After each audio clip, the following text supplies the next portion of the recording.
told people I was starting YouTube, they told me that was nuts.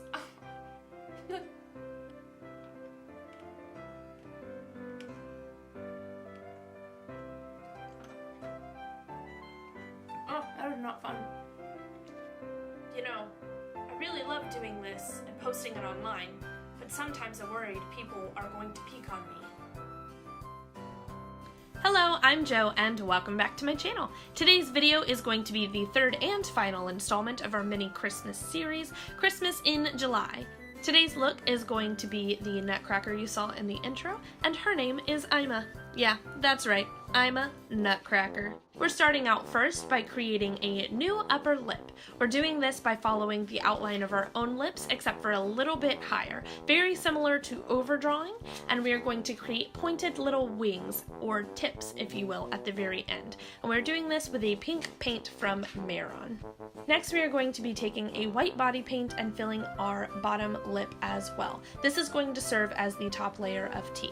Our goal is to go for the dropped jaw illusion, and so we are going to take a black paint and make straight lines. When you're satisfied with the outline, go ahead and add a bottom row of teeth as well as a lower lip. Using that black paint again, we're going to go ahead and sketch in the individual teeth, and we are done with the mouth.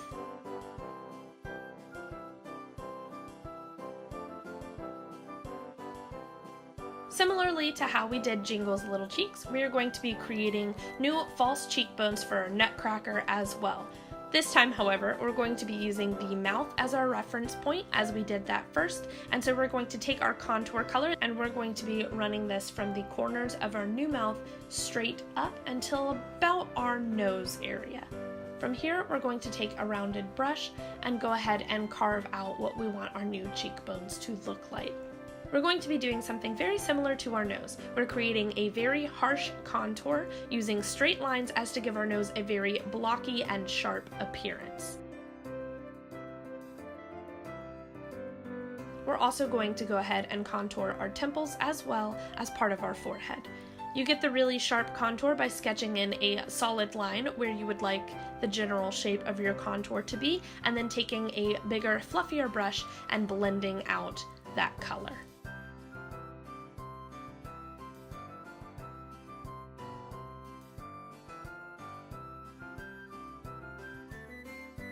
Next thing we're going to do is give our new cheekbones a little bit of rosiness. This time I picked a prettier color than what we used on Jingle. This is from the Zulu palette.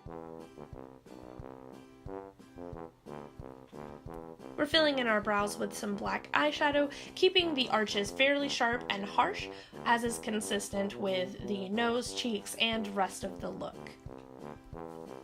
For the eyeshadow, we are going in first with some of that cool tone brown shadow that we've been using to shade everything, just to deepen the eye area a little bit, but then we're popping in a hint of Midori from Sugar Pill, which is a very pretty green color.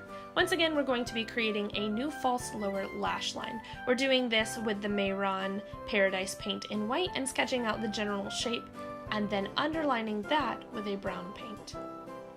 I decided that the eyes needed a little bit more attention and pop, and so we're going to be taking a very pretty glittery green eyeshadow, also from that Zulu palette we used earlier, and tapping that in right to the center of the lid.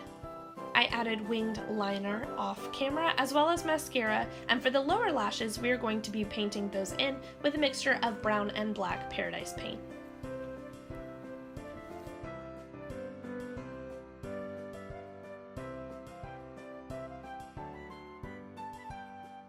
Our Nutcracker's uniform is going to be red, green, and yellow, and we're going to start first by sketching out the general shape for the collar, as well as leaving room for the shoulder pads that we will add later, as red is very difficult to cover.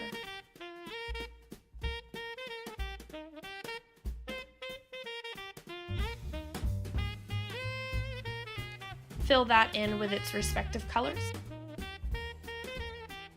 For the highlighting, we're going to go back in with that Mehron Clown White cream paint, which we usually use on a sponge, just to add the dimension. You're hitting all the places that light would be refracting off of your body.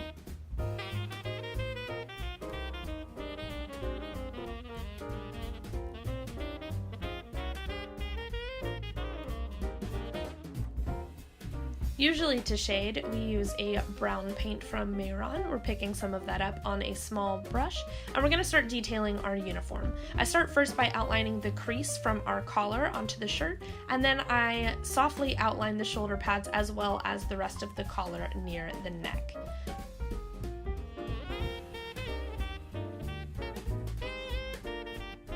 For added dimension, we are going to go back in like we usually do with a warm brown eyeshadow and buff that into all the areas where we know there would be a deeper shadow.